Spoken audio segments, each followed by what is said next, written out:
Amigos, bom dia, sejam todos muito bem-vindos. Hoje é segunda-feira, dia 24 de novembro de 2025. Estamos iniciando mais uma conversa fraterna, mais uma semana e o fim de um mês, de mais um ciclo, né? Estamos chegando ao final do mês de novembro, iniciando dezembro e puf, o ano se encerra. Bom dia, Rosa. Bom dia, Regina. Rosa, depois eu gostaria de falar com você sobre dois tópicos para frente, mas preciso organizar contigo para não esquecer. Se a gente pudesse falar, eu te agradeço. Bom dia, Alma, seja bem-vinda. Bom dia a todos que vão entrando por aí. Vamos lá, pessoal. Hoje é dia 24 de novembro de 2025. Estamos iniciando mais uma conversa fraterna, um momento de reflexão, alguns momentinhos de reflexão do nosso início de dia, né? E hoje nós vamos para isso, para nos ajudar para contribuir com essa reflexão de hoje, nós vamos ler o capítulo de número 155 do livro Palavras de Vida Eterna, da psicografia de Francisco Cândido Xavier, pelo Espírito Emmanuel. Bom dia, José Reginaldo, Dona Conceição, sejam bem-vindos.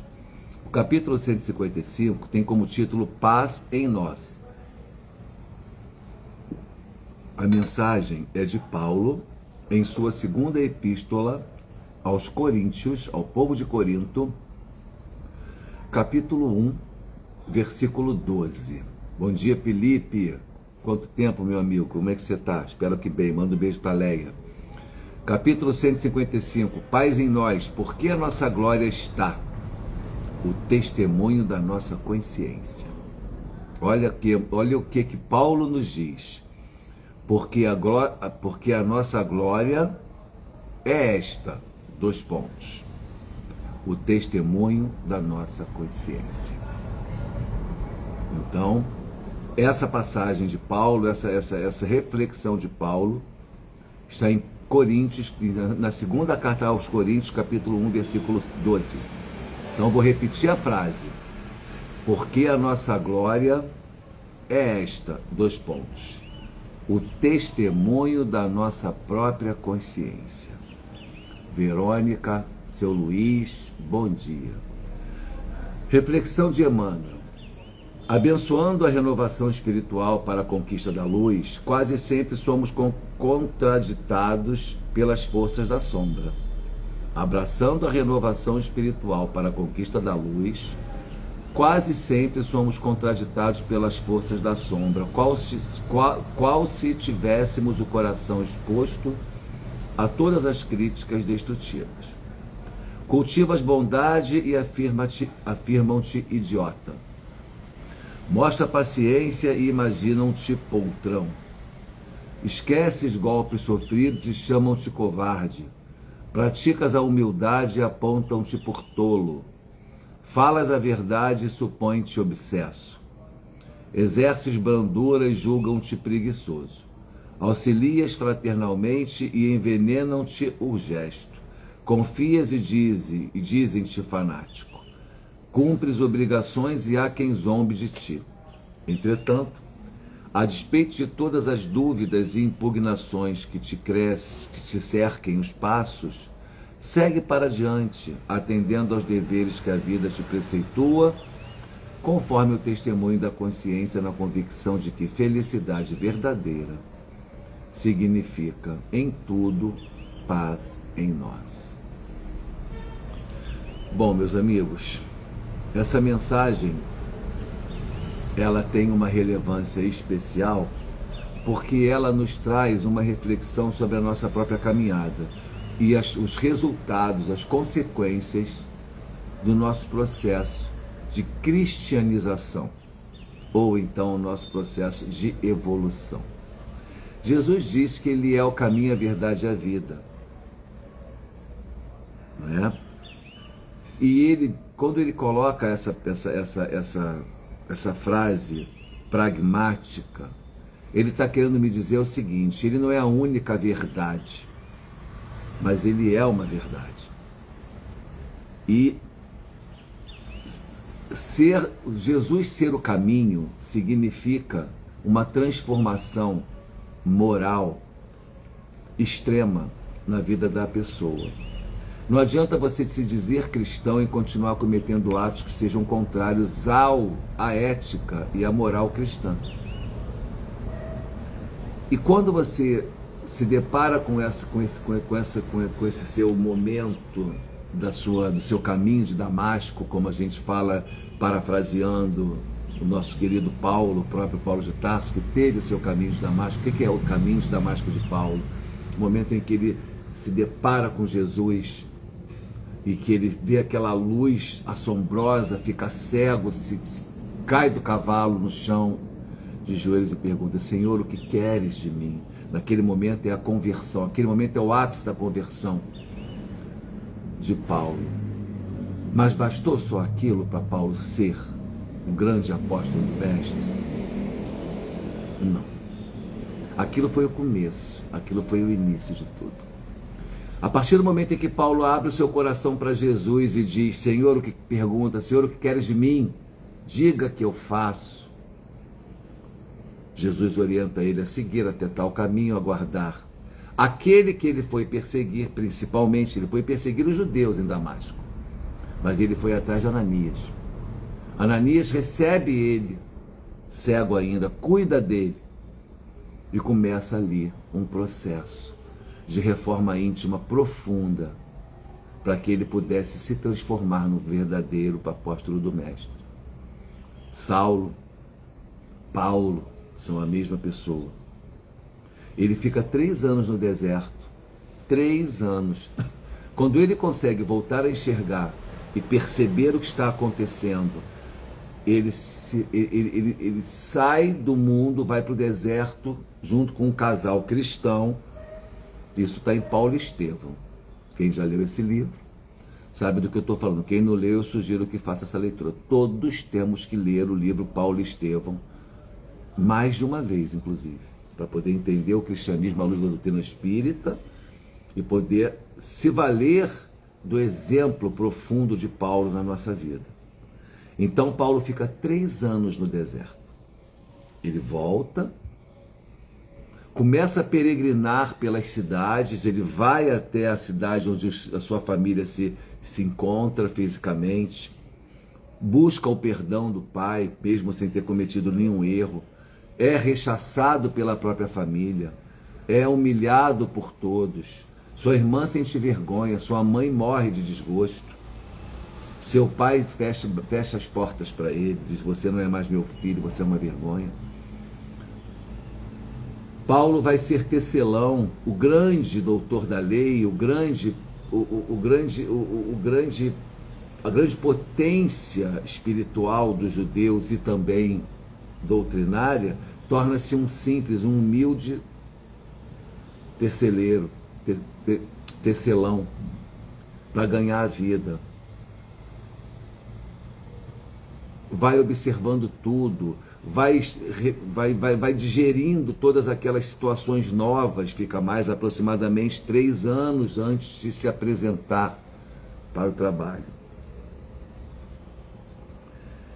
Então, ele cultivou a bondade e afirmaram que ele era um idiota. Ele mostrava paciência e imaginaram-lhe poltrão. Ele esqueceu os golpes sofridos e foi chamado de covarde. Ele praticou a humildade e apontaram-lhe por tolo. Falam a verdade, disseram que ele estava louco, obsediado. Exerceu a brandura, julgaram ele preguiçoso. Auxiliou fraternalmente e as pessoas envenenaram o gesto dele. Confiou e disseram que ele era fanático. Cumpriu obrigações e zombaram dele. E nós também. Não sei vocês, mas eu, por exemplo, vou ficar falando de mim porque não tenho que ser exemplo de nada, mas é só uma conjectura de uma conversa que a gente está tendo. Oi, Leia, bom dia, minha querida, bem-vinda. Quando a gente faz a transformação, quando a gente modifica os nossos padrões, os nossos valores, os amigos se afastam. Aqueles amigos que gostavam de estar com você só para tomar a cervejinha, para ir para as baladas, que continuam naquele padrão, não entendem, e você deixa de ser agradável, você deixa de ser aprazível àquelas companhias. E vem o momento da solidão. Todo mundo que passa por essa conversão, por esse processo, chega um momento que se sente solitário. Os amigos de outrora já não alimentam mais a tua alma. E você também não alimenta mais a alma desses amigos de outrora. E aí você se vê só. Mas o amor do Cristo e a espiritualidade, os companheiros espirituais que estão à nossa volta, trabalhando conosco para essa transformação, eles alimentam a gente. Eles nos fortalecem. Só que nós temos que aprender a lidar com as críticas, com a dissensão dessas pessoas, com a deserção delas, lidar com as frustrações. Aí a gente vai exercitar nosso orgulho, nossa vaidade, a compaixão, a indulgência, a benevolência. Olha quantos valores, quantas virtudes a nossa transformação para o ambiente do Cristo em espírito nos oferece. É uma luta árdua. A gente modifica valores. A gente deixa de trabalhar desesperadamente por uma finalidade materialista para entrar para o lado do espiritual. E que quando a gente caminha para o lado do espiritual, vem a caridade, vem o amor, vem a compaixão, vem o olhar para o mundo que nos transforma. A gente não consegue mais ver a dor alheia sem ficar empático, sem ficar tocado por essa dor. Isso chama-se empatia. A gente não consegue mais passar despercebido por uma dor do outro, fingindo que não está entendendo, que não está vendo. Por mais que você até o faça, mas você vai ficar com a sua consciência pesada. Quem aqui que está atento a isso, não passou direto por um pedinte e depois não voltou para entregar alguma coisa a ele? Comigo acontecia sempre, hoje não acontece mais. Porque para não perder meu tempo de voltar, eu já dou logo, eu já paro, falo, quer saber? Senão eu vou virar a esquina, vou querer voltar aqui para entregar o que eu não dei, vou dar logo. Porque é a tua consciência. Aí a gente vai para o título da nossa conversa de hoje. Paz em nós é o título. E olha o que foi a inspiração de Emmanuel para o que a gente está conversando. Porque a nossa glória é esta, 2 pontos. O testemunho da nossa consciência. Por quê que a nossa glória é o testemunho da nossa consciência? Porque é a sensação do dever cumprido ou não cumprido. Se eu cumprir, eu tenho a minha consciência tranquila. Se eu não cumprir, é a minha consciência que vai me cobrar. É o testemunho da minha própria consciência que vai dizer se eu estou no caminho reto ou não. Então não adianta, meus amigos, eu fingir para mim mesmo. Eu só engano a mim, eu não engano a você, não engano o mundo, eu não engano a Deus. Eu posso até enganar o mundo, posso até enganar você, mas a Deus eu não engano, porque Deus é representado em mim pela minha consciência. Então, eu me digo cristão, mas eu maltrato os animais, mas eu não sou caridoso, mas eu sou o tempo todo impaciente, não sou benevolente, não tenho as características do Cristo, sou desonesto, estou ali numa proposta sectarista para captar pessoas e recursos e abusar delas e enganar. Eu estou enganando a mim mesmo, meu bem. Eu posso até enganar as pessoas e ter um lucro financeiro nessa história, mas a minha consciência vai ser implacável. No momento do juízo final, que os cristãos adoram falar, os que têm denominações religiosas, protestantes e tudo mais, católicos também, o juízo final, o que é o juízo final? É o tribunal que é estabelecido quando eu desencarno, que é a minha própria consciência. Então como é que eu vou fugir dela? Como é que eu posso fugir da minha própria consciência? Impossível. Então, eu preciso enfrentar os novos valores, introjetá-los em mim, me transformar a partir deles com as minhas atitudes coerentes aos novos valores, para que eu possa realizar a minha obra. As minhas obras, a obra de transformação, reforma íntima, e a minha obra em relação ao mundo, ao outro. Então, Quando eu cultivo a bondade, se você me chamar de um idiota, beleza, tá tudo bem. Não vou me ofender, porque estou compreendendo que você não entendeu nada. E você não tem obrigação de entender por hora. Eu que tenho a obrigação, já que para mim foi mais dado desse momento do que a você, eu é que tenho a obrigação de te compreender e ter compaixão, porque pelo julgamento incoerente e injusto que você está tendo de mim. Mas é problema seu. Sabe por quê? Porque o julgamento é seu. Não vai mudar a minha vida. Não terá o condão, não terá o poder. O seu julgamento, o julgamento do mundo, não pode ter o poder de me transformar em pessoa melhor. Não pode ter o poder de impedir a minha marcha ascensional se eu entendi que esse é o caminho que eu devo seguir para ser melhor. Então eu vou fazer o bem, sim, mesmo que você me considere um idiota. Eu vou mostrar minha paciência, vou tentar ser paciente. Eu preciso tentar ser paciente, porque Deus mandou um homem chamado Jesus de Nazaré para que eu pudesse ver a conduta dele, e ele me mostrou que a paciência é fundamental para o meu processo evolutivo. Ter paciência engloba caridade, engloba amor, engloba compaixão, engloba solidariedade, engloba indulgência, engloba resignação. Tudo isso está na paciência. Então eu preciso adquirir paciência, conquistar paciência. Aí você me chama de poltrão. Beleza. É problema seu. Mais adiante, eu vou esquecer os golpes sofridos, porque eu vou perdoar, porque eu quero me reconciliar com você e com o mundo à minha volta. Eu quero um mundo de paz. E para que a paz reine, eu preciso que ela brote de mim. Então, para que a paz brote de mim, eu tenho que esquecer as ofensas dos outros, os golpes que me deram. Aí você vai me chamar de covarde. Ah, ele está fingindo que está esquecendo porque ele não quer conflito, ele não tem coragem de ir lá e enfrentar com aquelas pessoas que fizeram mal a ele. Não é isso. Mas se você está entendendo assim e não quer nem conversar comigo, já me julga, a consciência é sua, não minha. Beleza, aceito e sigo. Aí eu pratico a humildade e você me aponta por tolo. Quer um exemplo disso? Oi, Neila, bom dia, meu amor. Quer um exemplo disso? Quando a gente faz a bondade, as pessoas chamam a gente de tolo.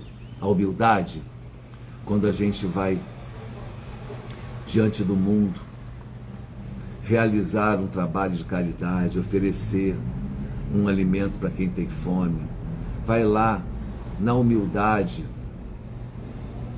trocar com as pessoas que estão à nossa volta. Você não está entendendo que ele está te enganando? Ele não trabalha porque não quer. Essa cesta básica aí é assistencialismo. Só vai fazer que a pessoa fique preguiçosa, seu tolo. Aí, humildemente, eu não vou discutir com você. Eu não vou incutir em você valores que você não quer ou não consegue ainda ver. A dimensão sociológica, antropológica, histórica, política, geopolítica daquela situação que eu estou vivendo, não posso incutir em você. Por quê? Aí, como aquele professor universitário falou para aquela deputada lá no Sul, porque você consegue enxergar somente o que está dentro da sua capacidade cognitiva. Você não consegue ler nem o livro de Darcy Ribeiro para falar sobre antropologia, sobre sociologia. Se eu perguntar para você quem é Gessé Souza, você não vai saber dizer para mim. Então tá tudo bem. Se você não tem a boa vontade de querer entender que o mundo é diverso, que existem pessoas sem oportunidades, não é que elas não queiram, elas não chegam até lá na oportunidade porque não lhes é permitido. Elas estão encarceradas nas favelas, nas periferias, na ignorância, imposta por um Estado que não investe em educação, em cultura. Aí você quer dizer para mim que aquele filhinho do papai que mora no Leblon, que tem todos os recursos tecnológicos desde que nasceu, nunca pegou uma condução, sempre dormiu e comeu muito bem para poder ir para a escola, o melhor colégio, dos melhores colégios do Rio de Janeiro. Depois ainda tem atividades extracurriculares maravilhosas, esporte. Você quer dizer para mim que essa criatura tem a mesma oportunidade de passar, de ingressar numa universidade federal que o filho do favelado, que teve que vender limão na feira, que não teve condições de descansar porque aquele lugar é um local caótico, que muitas vezes não pôde ir à escola estudar porque teve tiroteio na porta da sua casa e se ele saísse ele seria atingido por um projétil, que não teve condições de fazer esporte durante a sua vida, que se alimentou de alimentos extremamente não nutritivos por falta de condições de recursos para adquirir bons alimentos, que não teve a paz e a serenidade para sentar e estudar, não tinha caderno para escrever a sua lição. É verdade que você realmente entende que essa criança tem a mesma potencialidade, a mesma capacidade de disputar um cargo ou uma cadeira numa universidade que o filho do rico? Que o filho da classe média? Tem certeza que você pensa assim? Então tudo bem. Humildemente me recolho e aceito. Aceito o seu entendimento equivocado. Mas vocês concordam comigo que é um entendimento equivocado, limitado e incoerente? Mas está dentro do contexto da cognição daquela pessoa que não saiu da casquinha do ovo dela, que não foi para o mundo ver esse mundo aí crescer. Aí você exerce, você fala a verdade, tá aqui, e te supõe obsesso. Aí, o que eu tô falando aqui agora, esse cara tá obsidiado, é louco, é um idiota, esquece ele. Só pode estar mal influenciado. Não. Eu não estou coadunado com os seus valores e propósitos. É diferente. Porque para que eu possa igualitar esse mundo, para que eu possa trazer um pouco de equidade, porque igualdade é uma coisa, equidade é outra, eu preciso me sacrificar, pagar imposto, preciso ajudar uma sociedade que precisa muito mais, que há pessoas que precisam muito mais do que o que eu tenho. Já estou em condições, por que não fazer? Mas só penso em mim. Você só pensa nos seus filhos, nos seus netos, nos seus sobrinhos, e aí você vai acumulando, aí quando diz você, vamos dividir um pouco isso aí. Pega uma parte que está sobrando e ajuda quem não tem nada com isso, não fui eu que criei a pobreza. É assim que as pessoas falam. Aí você exerce a brandura, vão te julgar preguiçoso. Como é que você vai se comportar diante desse julgamento? Depende de você. Aí eu vou dizer para você, meu bem, quem está julgando é você, isso é problema seu. Eu não me considero preguiçoso, não. Mas se você acha... Aí eu auxilio fraternalmente, vão envenenar meu gesto. Tá lá. Foi lá levar pãozinho na esquina, mas botou a fotografia lá no Instagram para poder se promover. Sábado passou a manhã inteira entregando cesta básica, mas botou fotinho lá no Instagram para poder chamar a atenção. Não é nada disso. O que nós fazemos ali é divulgar a obra. E não as pessoas. Não há personalismo nisso. Mas você quer me julgar. Por que você quer me julgar? Quer envenenar porque você não está percebendo que você está contra uma atitude de caridade, que é cristã. Porque eu sou cristão, eu preciso ser coerente com os postulados do mestre. E um deles é a caridade, se não o mais importante, porque a caridade engloba tudo, engloba amor, engloba indulgência, engloba compaixão, engloba resignação, engloba blá blá blá blá blá blá blá, engloba tudo. Então é na caridade que eu me encontro com Jesus mais plenamente. E aí ele está aqui comigo, me abençoando, abençoando a casa, abençoando os trabalhadores, abençoando as pessoas que vêm receber a cesta. Mas você vai dizer, envenenando-me, que você considera isso uma falácia. O problema é seu. Aí quando você confia que vai dar tudo certo, te chamam de fanático. Eu tenho certeza que Jesus vai me amparar, vai dar tudo certo, temos aquela conta para pagar no dia tal, vai acontecer, vai chegar o dinheiro, a gente vai trabalhar para isso, a gente vai conseguir conquistar, aí chega. Mas você que está contra essa obra vai dizer, esse cara é fanático, cuidado. aí você cumpre as suas obrigações de caridade, de amor, de fraternidade, vão zombar de você. E aí muitos que ainda não têm a certeza do seu caminho e da sua presença em Cristo, fraquejam.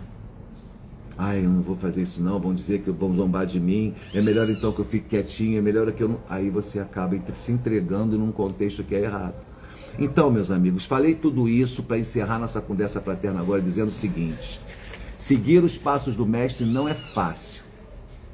Não pense que ser cristão é algo fácil de se resolver, porque não é.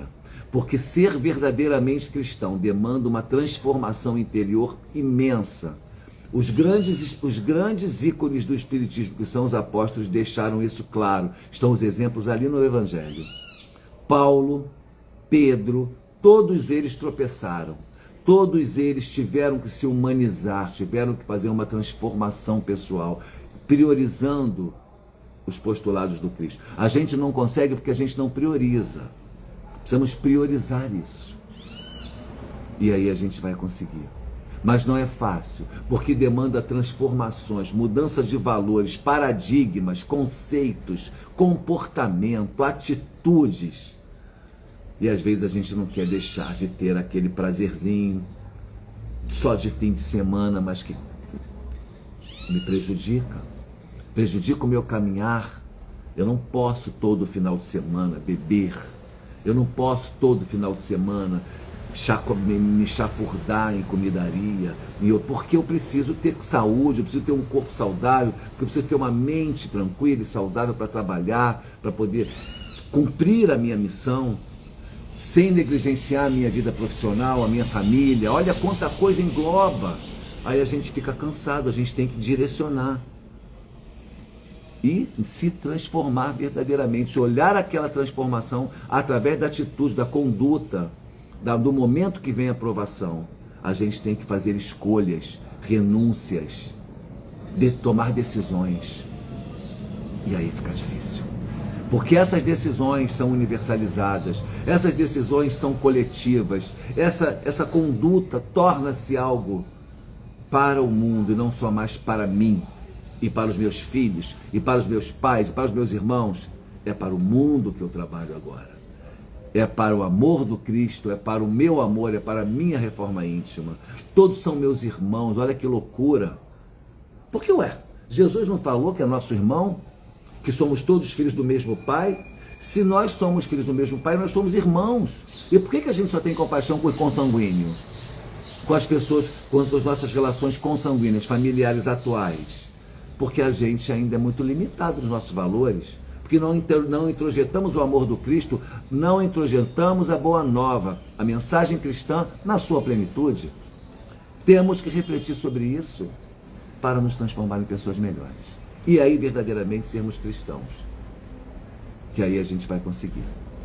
Hoje é segunda-feira, um dia ótimo para pensar sobre isso. Vamos mudar a nossa vida. Lembre-se, na hora que você estiver a caminho do trabalho, se uma pessoa pedir um alimento, não deixe de dar esse alimento. Não vai mudar a vida dela, mas vai mudar aquele momento. Não vai acabar com a fome do mundo, mas vai acabar com a fome de uma pessoa durante algumas horas. Isso é grande. Deus está vendo a sua conduta. E você, com certeza, se não quiser fazer despropositadamente, faça. E aguarde uma recompensa positiva, porque a vida é uma via de mão dupla. Lei da física, ação e reação. Causa e efeito. Quando você entrega para a vida o amor, a caridade, a benevolência, a compaixão, a humildade, você recebe de volta tudo isso para você. Só tem a ganhar fazendo o bem. O bem só nos traz virtudes, vitórias e consequências boas. Lembrem-se disso na hora que vocês tiverem que tomar decisões em relação a tudo. Dai graça. Suzaninha, bom dia, Suzane, seja bem-vinda. Estou saindo, você está entrando, eu estou saindo, meu amor. Sandra, seja bem-vinda também. E todos vocês que aqui se encontram, um beijo no coração. Uma ótima semana a todos vocês. Vamos então fazer agora o encerramento com a leitura, olha só, do Minutos de Sabedoria de Carlos Torres Pastorino, capítulo 107. Quando a dúvida o assaltar, Mantenha firme seu coração no desejo sincero de perseverar até o fim. Olha aí, Pastorino nos ajudando, hein? Se a mágoa e a calúnia o ferirem, não fique a lamentar-se inutilmente. Gaste seu tempo em trabalhos construtivos, auxiliando a todos os que necessitam de seu apoio. Não se deixe desfalecer pelas dores. Ao contrário, eleve seu pensamento confiante, pedindo socorro do alto. Eu desejo um ótimo dia a todos vocês. Que Jesus abençoe abundantemente a vida de todos nós. Paz e bem. Até a próxima.